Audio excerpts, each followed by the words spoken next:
Assalamualaikum warahmatullahi wabarakatuh. Berjumpa lagi bersama saya, Bapak Junaidi SPD. Pada video kali ini, kita akan belajar materi sosiologi kelas 11 tentang pengertian, syarat, dan ciri-ciri kelompok sosial. Untuk itu, tonton video ini sampai selesai. A. Hakikat kelompok sosial. Pada dasarnya, manusia sebagai makhluk sosial tidak dapat hidup dengan sendiri, karena selalu membutuhkan bantuan orang lain. Selain itu, manusia juga memiliki naluri untuk selalu berinteraksi dengan sesamanya. Interaksi sosial yang terjadi di masyarakat itu dihasilkan oleh adanya hubungan antar individu yang dilakukan secara terus-menerus. Akhirnya, manusia dalam suatu masyarakat yang melakukan interaksi dengan yang lain akan membentuk suatu kelompok. Dalam suatu kelompok tersebut, setiap individu harus dapat saling menghormati dan menghargai antar individu lainnya. Menurut Surjono Sukanto, sejak dilahirkan, manusia sudah memiliki atau mempunyai dua hasrat atau keinginan pokok, yaitu keinginan untuk menjadi satu dengan manusia lain di sekelilingnya, yaitu masyarakat. Dan yang kedua, keinginan untuk menjadi satu dengan suasana alam di sekelilingnya. Dengan adanya hasrat atau keinginan yang pertama inilah manusia membentuk kelompok untuk menyatu dengan manusia di sekelilingnya. Tujuannya agar dapat memenuhi kebutuhannya dan untuk mencari rasa aman dan nyaman. B. Definisi kelompok sosial.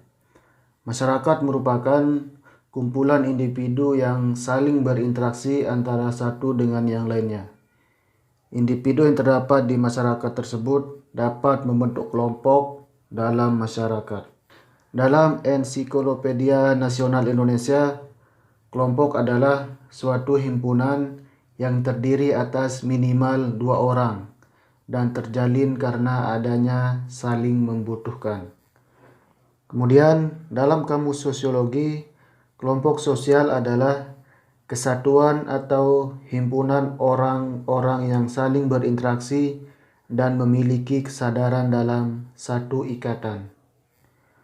Memiliki kesadaran dalam satu ikatan, misalnya setiap anggota kelompok sadar bahwa mereka adalah satu kesatuan yang saling berinteraksi ataupun mengakui keanggotaan dalam satu kelompok.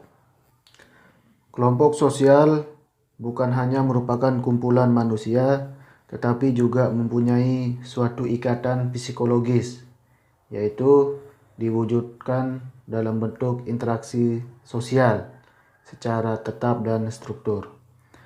Selain definisi di atas, ada juga definisi kelompok sosial menurut para ahli sebagai berikut. Yang pertama, Robert K.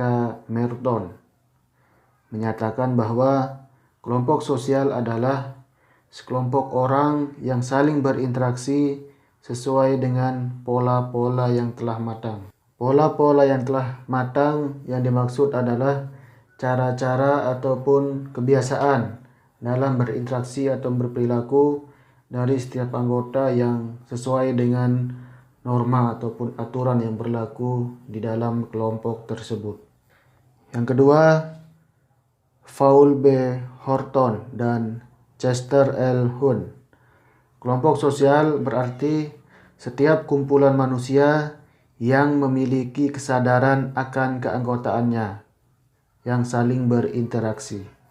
Artinya, setiap kelompok sadar bahwa mereka bagian dari kelompok dan anggota di kelompok tersebut mengakui sebagai kelompok. Artinya, masing-masing kelompok sama-sama saling mengakui di dalam kelompok tersebut. Yang ketiga, Joseph S. Rouchek dan Roland L. Warren. Kelompok sosial merupakan kumpulan manusia yang terdiri atas dua atau lebih manusia dan di antara mereka terdapat pola interaksi yang dapat dipahami oleh anggota kelompok atau orang lain secara keseluruhan.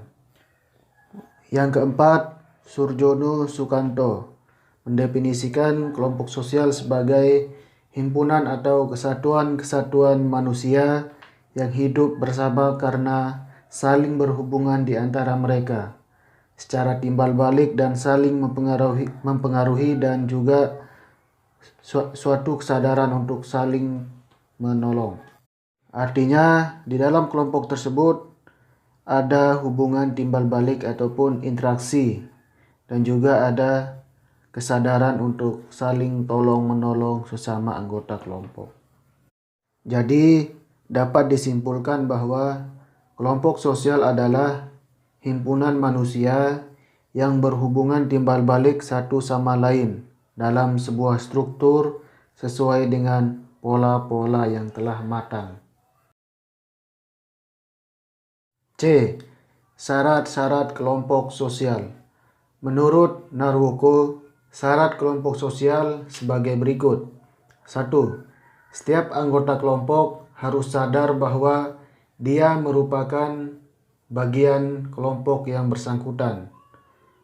2. Adanya interaksi hubungan timbal balik antara anggota yang satu dengan anggota yang lainnya. Yang ketiga, ada faktor yang dimiliki bersama dan dapat mempererat hubungan individu yang bersangkutan, seperti nasib yang sama, kepentingan yang sama, tujuan yang sama, ideologi yang sama, ataupun politik yang sama dan lain sebagainya. 4. Berstruktur, berkaidah dan mempunyai pola perilaku. Dalam sebuah kelompok terdapat sebuah struktur tersendiri. Hal ini memungkinkan setiap anggota untuk mendapatkan peranan, fungsi, dan bahkan kedudukan yang jelas. Yang kelima, bersistem dan berproses. Karena setiap kelompok sosial memiliki sebuah tujuan yang sama, akan tercipta norma atau peraturan untuk mencapai tujuan bersama. D. Ciri-ciri kelompok sosial. Kelompok sosial dalam kehidupan bermasyarakat sangat beragam. Setiap kelompok memiliki ciri dan karakteristik yang berbeda-beda, yang membedakan antara kelompok satu dengan yang lainnya. Kelompok sosial dapat dipahami melalui struktur yang ada di dalamnya sebagai suatu sistem yang utuh, karena seorang akan taat pada norma dan peraturan yang berlaku dalam masyarakat. Adapun ciri-ciri kelompok sosial sebagai berikut. Yang pertama, adanya dorongan yang sama antara individu yang satu dengan individu yang lain. Artinya, setiap individu di dalam kelompok memiliki motivasi ataupun tujuan yang sama di dalam kelompok tersebut. Dan yang kedua, adanya hubungan timbal balik antara anggota yang satu dengan anggota yang lainnya. Artinya terdapat hubungan interaksi di dalam kelompok sosial tersebut. Dan yang ketiga, adanya struktur tugas yang jelas di dalam kelompok sosial tersebut. Hal ini bertujuan agar setiap orang memiliki peran, fungsi, dan juga kedudukan yang jelas. Dengan demikian, masing-masing akan memiliki tanggung jawab masing-masing. Kemudian yang keempat, adanya norma yang mengatur tingkah laku anggota kelompok agar tercapai tujuan yang diinginkan. Artinya, setiap kelompok sosial memiliki aturan yang harus ditaati oleh setiap anggota untuk mencapai tujuannya. Dan yang kelima, adanya pergerakan yang dinamis. Artinya, dengan adanya interaksi atau program, maka dapat mengubah kelompok sosial tersebut, baik perubahan yang progres ataupun yang tidak. Kemudian yang keenam, berlangsungnya suatu kepentingan. Artinya ada hal-hal yang ingin dicapai oleh setiap anggota ataupun kelompok, baik untuk kepentingan pribadi ataupun kepentingan bersama. Jadi itulah yang membedakan karakteristik antara kelompok satu dengan yang lainnya, baik dari tujuan yang berbeda, norma yang berbeda, ataupun kepentingan yang berbeda.